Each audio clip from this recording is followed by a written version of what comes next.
আল্লাহ তাআলা জাহান্নামীদের ব্যাপারে পবিত্র কোরআনে ইরশাদ করেছেন, মা সালাকাকুম ফি সাকার ক্বালু লাম নাকু মিনাল মুসাল্লিন ওয়া লাম নাকু নুতঈমুল মিসকিন ওয়া কুন্না নাখুদু মাআল খাইদিন। আল্লাহ রাব্বুল আলামিন বলেন, কোন জিনিস তোমাদের জাহান্নামে প্রবেশ করানো? তারা বলবে, আমরা না নামাজ না পড়তাম, আর না দরিদ্র হার করতাম, আর যারা সত্যদিন বিলুপ্ত করার চেষ্টারত ছিল সেই প্রচেষ্টাকারীদের সাথে আমরা চেষ্টারত থাকতাম।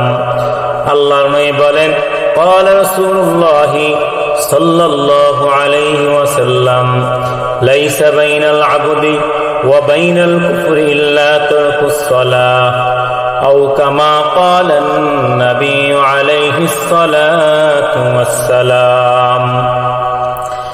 মদিনার নবী বলেন, বান্দা ও কুফরের মধ্যে যোগসূত্র হলো নামাজ ত্যাগ করা। নামাজ ত্যাগ করলে বান্দার কুফরিতে ডুবে যেতে দেরি হয় না।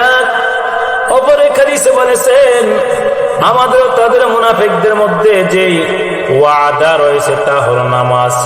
যেই নামাজ ত্যাগ করবে সে প্রকাশ্যে কাফের হয়ে যাবে। হাদিস শরীফে বর্ণিত আছে, মান তারাকাস সালাতা মুতাআম্মিদান ফাকাদ কাফারা জিহারা। যে ব্যক্তি ইচ্ছাকৃত নামাজ ত্যাগ করলো সেই প্রকাশ্যে কুফরি করলো। হযরত উবাইদ ইবনে সামিত রাদিয়াল্লাহু তাআলা আনহু বলেন, আমার প্রাণপ্রিয় দোস্ত হযরত মুহাম্মদ মুস্তাফা সাল্লাল্লাহু আলাইহি ওয়াসাল্লাম একদা আমাকে 7টি উপদেশ প্রদান করেন। তার মধ্যে 4টি হলো, এক আল্লাহর সাথে শরীক করো না, এমনকি এই জন্য তোমাকে কেউ টুকরো টুকরো করে ফেললে বা আগুনে নিক্ষেপ করলে বা শুলিতে চড়ালেও না। 2 নাম্বার, ইচ্ছাকৃত কখনো নামাজ ত্যাগ করো না, কেননা এরূপ ব্যক্তি দ্বীন ও মিল্লাতের গণ্ডির বাইরে চলে যায়। 3 আল্লাহর নাফরমানি ও পাপ কর্মে লিপ্ত হয়ো না, কেননা পাপ কর্ম আল্লাহ তাআলার রোষ অসন্তুষ্টির কারণ হয়। 4, মদ্যপান করো না, কেননা মদ্যপান সব ধরনের পাপের মূল উৎস। তিরমিজি শরীফে আছে, আল্লাহর নবী সাল্লাল্লাহু আলাইহি ওয়াসাল্লামের সাহাবীগণ যাবতীয় আমলের মধ্যে একমাত্র নামাজ অন্য কোন আমল ত্যাগ করাকে কুফরি মনে করতেন না। আল্লাহর নবী আরো বলেন, কুফরি মানে মধ্যে পার্থক্য হয় নামাজের মাধ্যমে। কাজে যে নামাজ ছাড়লো সেই কুফরি করলো। অপর এক হাদিসে বর্ণিত আছে, যে নামাজ ছাড়লো ইসলামে তার কোনো হিস্সা নেই, তার কোনো অংশ নাই। আর যার ওযু সঠিক নয় তার নামাজও দুরুস্ত নয়। তাবারানী শরীফে বর্ণিত আছে, যার আমানতদারি নেই তার পূর্ণ ঈমান নেই, আর যার নামাজ নেই তার দ্বীন নেই। বস্তুত দ্বীনের জন্য নামাজের গুরুত্ব এমন, শরীরের জন্য মাথা গুরুত্ব।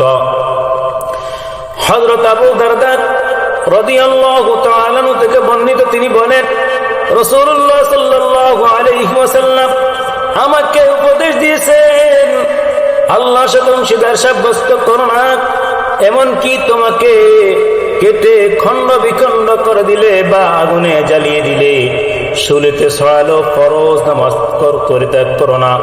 যে ব্যক্তি স্বেচ্ছায় ফরজ নামাজ ত্যাগ করবে তার ব্যাপারে আমার কোনো দায়িত্ব থাকবে না। মদ্যপান করো না, কেননা তা সকল পাপ কর্মের মূল।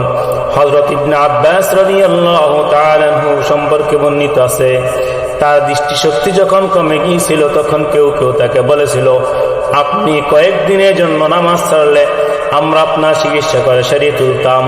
হযরত ইবনে আব্বাস বলেন, যে নামাজ ছাড়বে কিয়ামতের দিন সেই আল্লাহর সাথে এমন অবস্থা দেখা করবে যে আল্লাহ তার উপর ভীষণ ক্ষুব্ধ থাকবেন।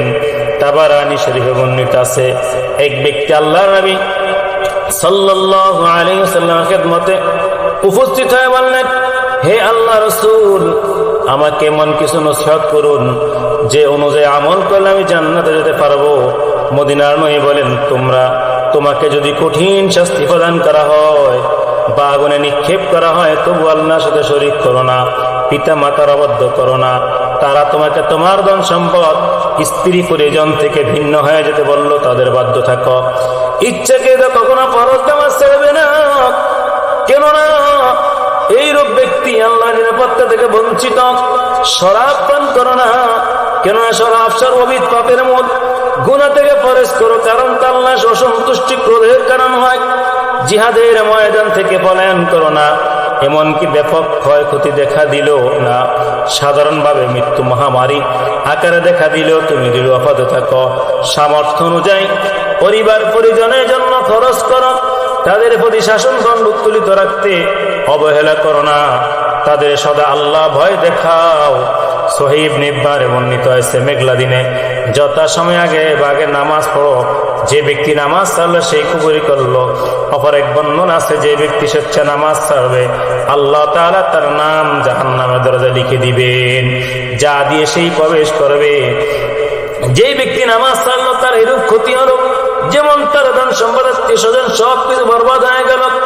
মদিনার নবী বলেন, ওয়াল্লাহি ইয়া মাশারা কুরাইশিন লাতুকিমুন্নাস সালাতা ওয়াল তুতুন্নাস যাকাতা আও লা বা'সান্না আলাইকুম রাজুলান ফায়াদরিবু আনাকাকুম আলাদ-দ্বীন।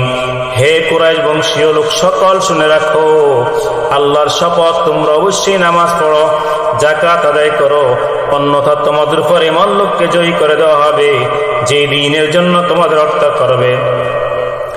আল্লাহ তাআলা ইসলামের 6টি বিষয় ফরজ করে দিয়েছেন। 1 নম্বর হলো নামাজ, 2 নম্বর হলো রমজানের রোজা, 3 নম্বর হলো বাইতুল্লাহ, 4 নম্বর হলো যাকাত। কেউ এগুলো থেকে কোন একটি পরিত্যাগ করে বাকি 3টির উপর আমল করলে কোনো কাজে আসবে না, যেই পর্যন্ত সব কয়টি বিষয়ের উপর আমল না করবে। মদিনার নবীর যুগে থেকে সকল জ্ঞানী এর একমত, বিনা ওজরে কেউ নামাজ আদায় না করে সময় পার করে দিলে সে কাফের। হযরত আইয়ুব বলেন, নামাজ ত্যাগ করে কুফরি, এই ব্যাপারে কারো দ্বিমত নেই। আল্লাহ তাআলা ইরশাদ করেন, ফাখালা মিন বাদিহিম খালফুন আদাউস সালাত ওয়াত্তাবাউশ শাহাওয়াতি ফাসাউফা ইয়ালকাউনা গায়্যা ইল্লা মান তাবা। তাদের পরে এমন অনুপযুক্ত লোক জন্মালো যারা নামাজ বিনষ্ট করে দিল এবং নফসের অনুসরণ করলো, সুতরাং তারা অচিরেই বিপদ প্রত্যক্ষ করবে। অবশ্যই যারা তওবা করেছে। হযরত ইবনে মাসউদ রাদিয়াল্লাহু তাআলা বলেন, উক্ত আয়াতুল লিখিত আদাউ শব্দের অর্থ একেবারে নামাজ ছেড়ে দেওয়া নয়, বরং এর অর্থ নামাজ নির্দিষ্ট সময়ে পার করে দেওয়া। এমন ব্যক্তিদের জন্য উপরোক্ত আয়াত শাস্তির কথা উল্লেখ করা হয়েছে।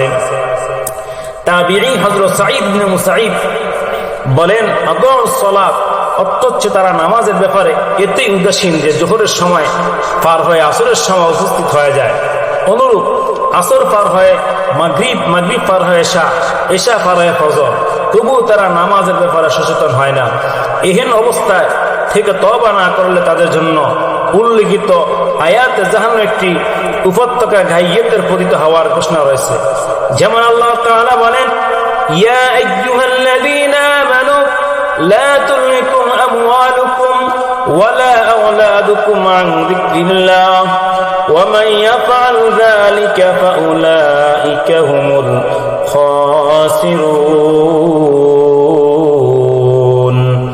হে ঈমানদারগণ, তোমাদের ধন সম্পদ, তোমাদের সন্তান সন্ততি যেন আল্লাহ স্মরণ থেকে তোমাদের উদাসীন করতে না পারে, আর যারা এরূপ করবে তারাই ক্ষতিগ্রস্ত হবে। উক্ত আয়াতে জিকিরের দ্বারা 5 ওয়াক্ত নামাজ উদ্দেশ্য করা হয়েছে। যেই সকল লোক পার্থিব ধন সম্পদের ময় পতিত হয়, ক্রয় বিক্রয়, ব্যবসা বাণিজ্যে বা পরিবারে পরিজনের মায়া মমতার দরুন নামাজ অবহেলা প্রদর্শন করবে, তারা নির্ঘাত ধ্বংসপ্রাপ্তদের অন্তর্ভুক্ত হবে।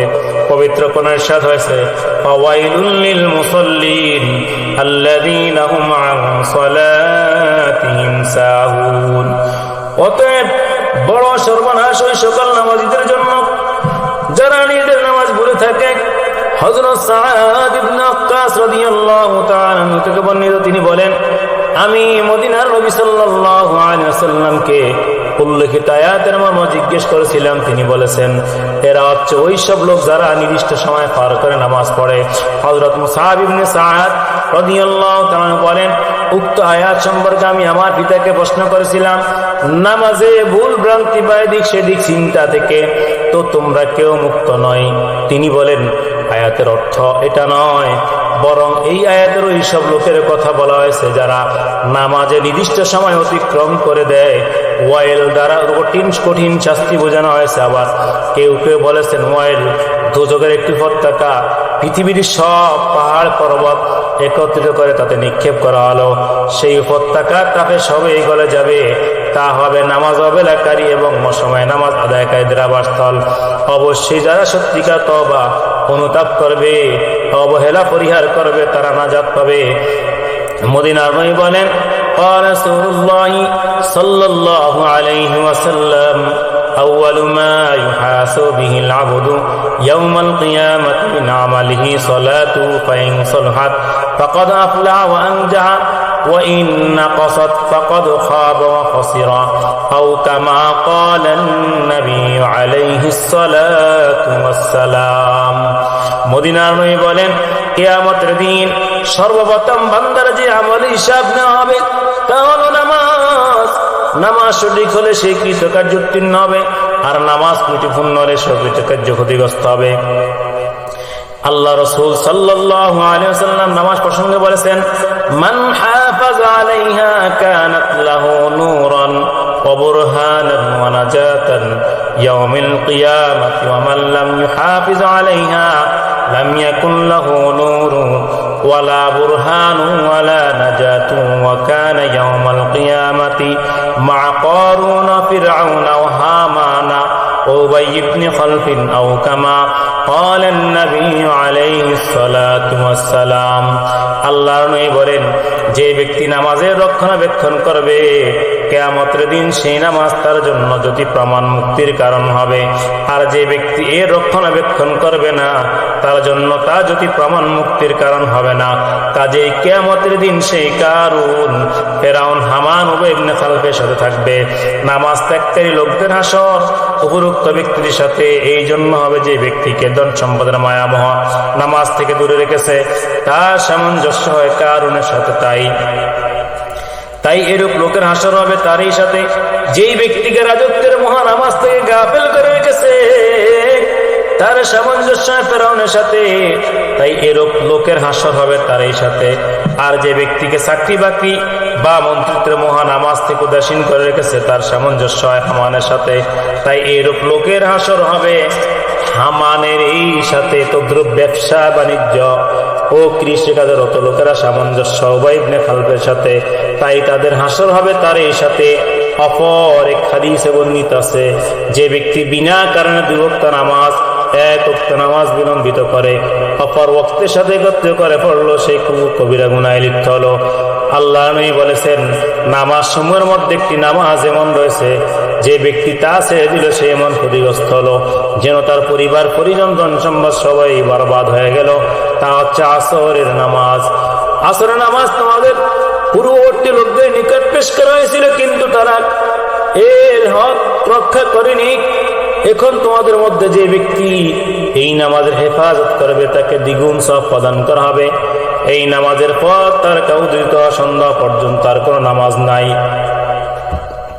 যে ব্যক্তি আসরের নামাজ ছাড়লো তার আমল বরবাদ হয়ে গেল। ইমাম বুখারী রাহমাতুল্লাহ আলাইহি হযরত সামর ইবনে জুনদুব রাদিয়াল্লাহু তাআলা বর্ণনা করেন আল্লাহর নবী সাল্লাল্লাহু আলাইহি ওয়াসাল্লাম প্রায় সাহাবায়ে কেরামকে প্রশ্ন করতেন তোমাদের কেউ কোন স্বপ্ন দেখেছে? কেউ যদি কোন স্বপ্ন দেখতেন তবে তার নিকট বলতেন যা আল্লাহ চাইতেন। একদিন সকালে আল্লাহর নবী সাল্লাল্লাহু আলাইহি ওয়াসাল্লাম বললেন রাতে আমার নিকট দুইজন আগন্তুক ফেরেশতা আসে, তারা আমাকে জাগিয়ে উদ্বুদ্ধ করে বলল চলুন। আমি তাদের সাথে চললাম। চলতে চলতে আমরা একজন লোকের নিকট উপনীত হলাম। সে কাত হয়ে শুয়েছিল।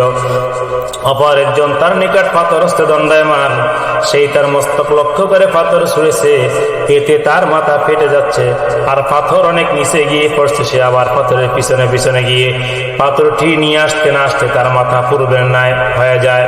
প্রত্যাবর্তন করে সেই পুনরায় আগের মতো আচরণ করেছে।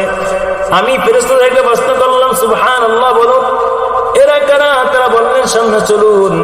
আমরা সামনে গিয়ে অপর একজনকে পেলাম যে চিত হয়ে শুয়েছিল। আর একজন তার নিকট লোহা সাহসী দণ্ডায়মান।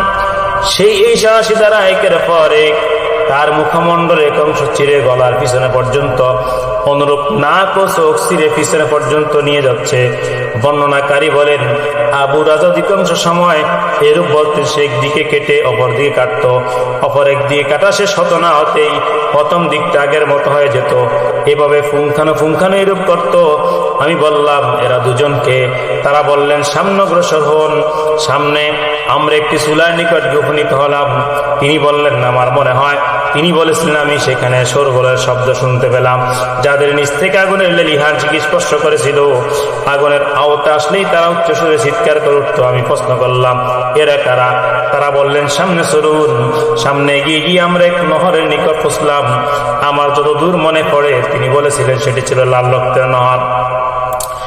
নহর একজনকে সাঁতার কাটতে দেখলাম। নহরের পরে একজন দাঁড়িয়েছিল, যার নিকট ছিল অসংখ্য পাথরের স্তূপ। সাঁতারকারী লোকটি সাঁতরানো শেষ করে দাঁড়ানো লোকটি নিকটে সে মুখ খুলে দিত, আর সেই তার মুখে একটি পাথর নিক্ষেপ করত। আমি জিজ্ঞেস করলাম, এরা কারা? তারা বললেন, সামনে চলুন। আমরা সামনে গিয়ে একজন বিবংশ চেহারার লোক প্রত্যক্ষ করলাম। যেরূপ তোমরা কোনো বিভৎস চেহারা লোক দেখে থাকো, তার নিকট ছিল আগুন। সে আগুন জ্বালাচ্ছিল আর তার চতুর্দিকে দৌড়াচ্ছিল। আমি জিজ্ঞেস করলাম, এই লোককে? তারা বললেন, সামনে চলুন। সামনে আমরা এক ঘন গাছ বিশিষ্ট বাগিচা উপনীত হলাম। বাগিচাটি বসন্ত রকমারি ফুলে সুশোভিত ছিল। বাগিচার মাঝে ছিল একজন লোক, যার আকৃতি এতখানি দীর্ঘ ছিল যে আমরা তার মাথা দেখতে পাচ্ছিলাম না। তার আশেপাশে তো বিপুল সংখ্যক বালক ছিল, যেরূপ আমার নজর আর আসেনি। জিজ্ঞেস করলাম, এই লোককে? আর এরাই বা কারা? তারা বললেন, সামনে চলুন। অবশেষে আমরা এক বিরাট বাগানে গিয়ে পৌঁছলাম। এইরূপ বড় সুন্দর বাগান আমি আর কখনো দেখি নাই। আমাদের নজরে একটি শহর পড়লো, সেটি ছিল সোনার রূপার ইট দিয়ে বানানো। আমরা এই শহরের ফটকে পৌঁছলাম। ফটক খুলতে বললাম, আমাদের জন্য ফটক খুলে দেওয়া হলো। ভিতরে ঢুকে আমরা কিছু লোকের দেখা পেলাম, যাদের দেহের অর্ধেক খুবই সৌন্দর্যমণ্ডিত ছিল, যে রূপ তোমরা খুব সুন্দর কাউকে দেখে থাকো, আর অর্ধেক ছিল খুবই কদাকার, যেমন তোমরা খুব কদাকার কাউকে দেখে থাকো। তারা উভয় ওই লোকদের লক্ষ্য করে বললে, যাও তোমরা এই ঝর্ণায় নামো। দেখা গেল প্রস্থের দিকে লম্বা প্রবহমান একটি ঝর্ণা রয়েছে, তার পানি ছিল সম্পূর্ণ স্বচ্ছ সাদা। তারা গিয়ে ঝর্ণায় নেমে পড়লো। তারপর তারা আমাদের নিকট এলো। দেখা গেল পদাকৃত দূর হয়ে তারা খুব সুন্দর আকৃতি বিশিষ্ট হয়ে গেছে। ফেরেশতারা আমাকে জানালেন, এটাই আদম নামক জান্নাত, এটা আপনার বাসস্থান। আমি উপরের দিকে দৃষ্টি দিলাম, দেখলাম ধবধবে সাদা মেঘের ন্যায় এক প্রাসাদ। তারা আমাকে জানালেন, এটাই আপনার প্রাসাদ। আমি বললাম, আল্লাহ তাআলা, আল্লাহ আপনাদের দুজনের কল্যাণ করুন, আমাকে ছেড়ে দিন, আমি এতে প্রবেশ করব। তারা বলল, এখন নয়, তবে নিঃসন্দেহে আপনি প্রবেশ করবেন। আমি তাদের বললাম, সারা রাত ধরে আমি অনেক আশ্চর্য জিনিস দেখলাম, এবার আমাকে বলুন এগুলোর তাৎপর্য কি? তারা বললেন, এখন আমরা আপনাকে তা জানাবো।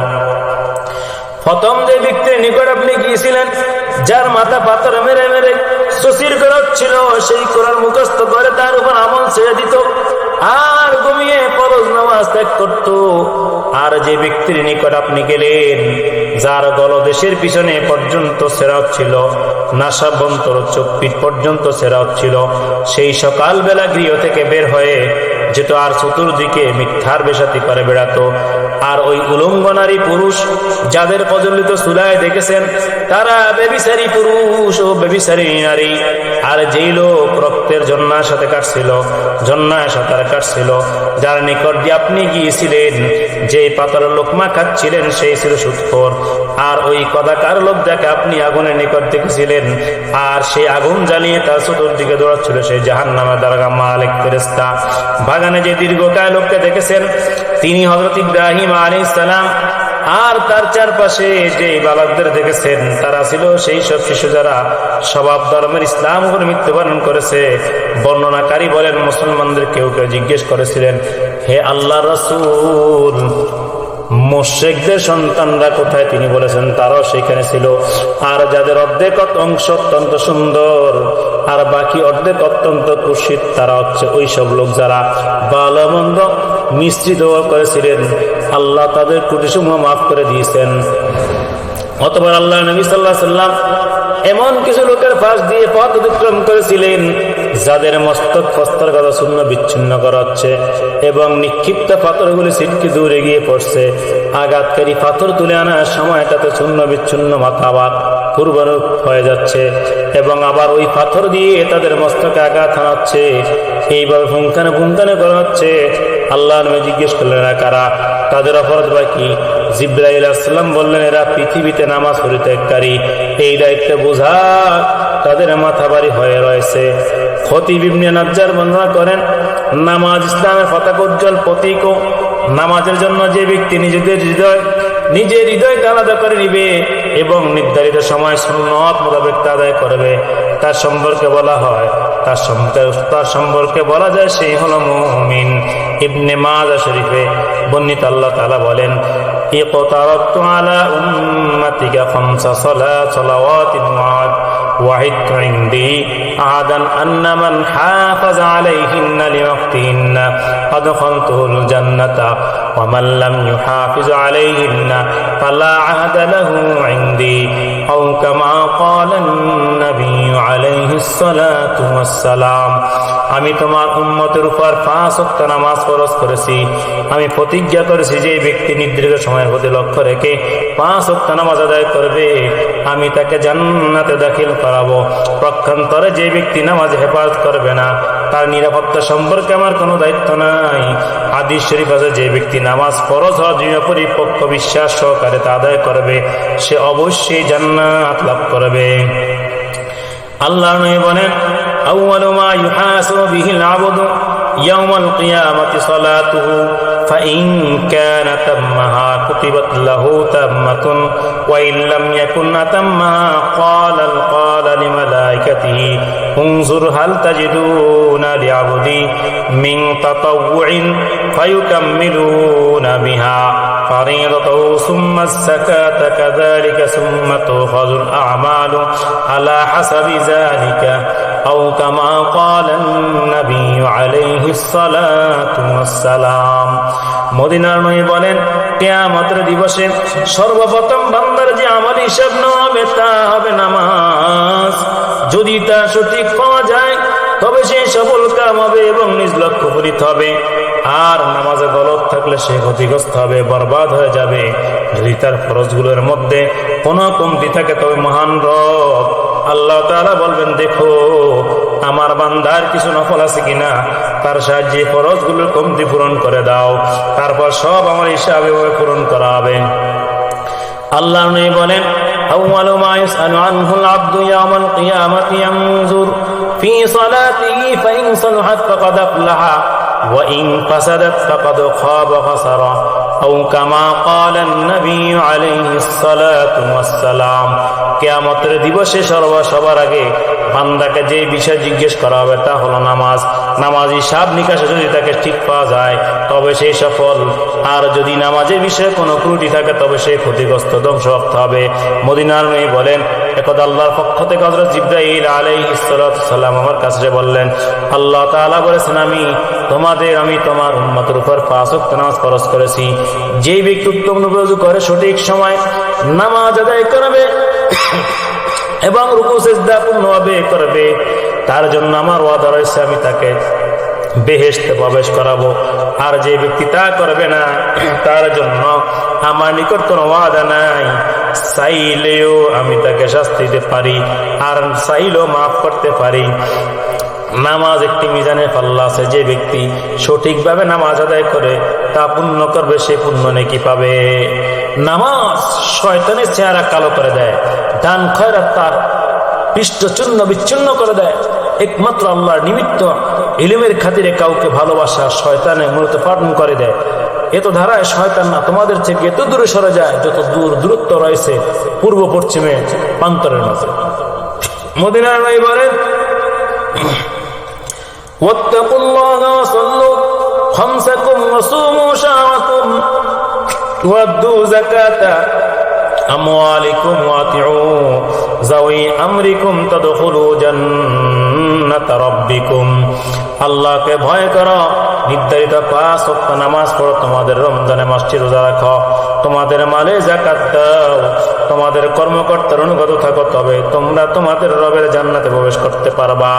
আল্লাহর নিকট সর্বাপেক্ষ প্রিয় আমল হচ্ছে সঠিক সময় নামাজ। তারপর পিতামাতার সাথে সদ্ব্যবহার করা, তারপর আল্লাহর পথে জিহাদ করা। হযরত ওমর ফারুক রাদিয়াল্লাহু তাআলা বলেন, এক ব্যক্তি আল্লাহ নবী সাল্লাল্লাহু আলাইহি ওয়াসাল্লামের খেদমতে উপস্থিত হয়ে জিজ্ঞেস করলেন, ইয়া রাসূলুল্লাহ, ইয়া হাবিবাল্লাহ, হে আল্লাহ রাসূল, দ্বীন ইসলামের কোন আমল আল্লাহ তাআলা সবচেয়ে বেশি প্রিয়? তিনি বলেন, সঠিক সময় নামাজ পড়া। যে ব্যক্তি নামাজ তরক করলো তার দিন বলতে কিছুই রইল না। বস্তুত নামাজ দিন স্তম্ভ। বর্ণিত আছে নামাজের উত্তম রূপে গুরুত্বের জন্যই হযরত ওমর ফারুক রাদিয়াল্লাহু তাআলা আনহুকে তার অনন্তিমকালীন মারাত্মক জখমের সময় যখন নামাজের কথা বলা হয়েছে, তখন তিনি বলেছিলেন, যার নামাজ নেই দিন ইসলামে তার কোনো অংশ নাই। তাই হযরত ওমর এমন অবস্থায়ও নামাজ পড়েছিলেন যখন তার দেহ থেকে রক্ত ঝরছিল। মদিনার নবী বলেন, যে ব্যক্তি প্রথম ওয়াক্তে নামাজ পড়ে তার নামাজ নুরানি হয়, আরশ পর্যন্ত আরোহণ করে। নামাজের জন্য এই বলে দোয়া করতে থাকে, তুমি যে আরশ পর্যন্ত আরোহণ করো, তুমি যে যত্নের সাথে আমাকে শেষ করেছো, আল্লাহ তোমাকে তদ্রুপ যত্ন স্নেহবাদ করুন। পক্ষান্তরে যে ব্যক্তি ঠিক মতো নামাজ পড়ে না, তার নামাজ কালভন্য ধারণ করে ঊর্ধ্বগমনোত্থিত হয়। উক্ত নামাজ পুরাতন চেনা কাপড় নেয় পুটে বেঁধে নামাজের মুখের উপর নিক্ষেপ করা হয়। মদিনা নবী আরো বলেন, 3 শ্রেণীর লোকের নামাজ আল্লাহ তাআলা কবুল করেন না। তার মধ্যে এক শ্রেণীর লোক যারা সময় পার হয়ে যাওয়ার পর নামাজ পড়ে। কোন আলেম বলেছেন, হাদিসে বর্ণিত আছে, মান হাফাযা আলা সালাতি আকরামাহুল্লাহু বিখামসি ফিসালিন ইয়ারফা আনহু দায়কাল আইশি ওয়া আযাবাল কবরি ওয়া ইউতিহিল্লাহু কিতাবাহু বিয়ামিনিহি ওয়া ইয়ামুররু আলা সিরাতি কাল বারাকি ওয়া ইয়াদখুলুল জান্নাতা বিগাইরি হিসাব। মদিনার নবী বলেন, যে ব্যক্তি যাবতীয় শর্ত সহ যথারীতি নামাজ পড়াবে, আল্লাহ তাআলা তাকে 5টি পুরস্কার ঘোষিত করবেন। 1 নাম্বার হলো রিজিকের অভাব দূর করে দিবেন। নাম্বার 2, কবর আযাব থেকে মুক্ত রাখবেন। 3 নাম্বার হলো আমলনামা ডান হাতে দিবেন। 4 নাম্বার হলো বিদ্যুতের গতিতে পুলসিরাত অতিক্রম করিয়ে দিবেন। 5 নম্বর হলো বিনা হিসাবে জান্নাতে প্রবেশ করাবেন। আর যে ব্যক্তি নামাজের ব্যাপারে উদাসীন ও অবহেলাকারী করবে, তাকে আল্লাহ তাআলা 15টি শাস্তি দিবেন। 5টি দুনিয়াতে, 3টি মৃত্যুর সময়, 3টি কবরে এবং 3টি কবর থেকে বের হওয়ার পর হাসরের মাঠে। দুনিয়ার 5টি শাস্তি হলো, 1 নম্বর তার সময় জীবিকায় বরকত থাকবে না। 2 নম্বর তার চেহারা নেক লোকের চিহ্ন থাকবে না। 3 নম্বর যেই কোনো নেক আমল সে করবে, আল্লাহর নিকট তার কোনো সওয়াব পাবে না, কারণ কোনো দোয়া কবুল হবে না। নেক লোকদের কোনো দোয়া তার পক্ষে কবুল হবে না। মৃত্যুকালীন 3টি শাস্তি: 1 নম্বর অপমৃত্যু ঘটবে, 2 নম্বর অভুক্ত অবস্থায় মারা যাবে, 3 নম্বর পিপাসার্ত অবস্থায় মৃত্যু হবে। তখন তার এত বেশি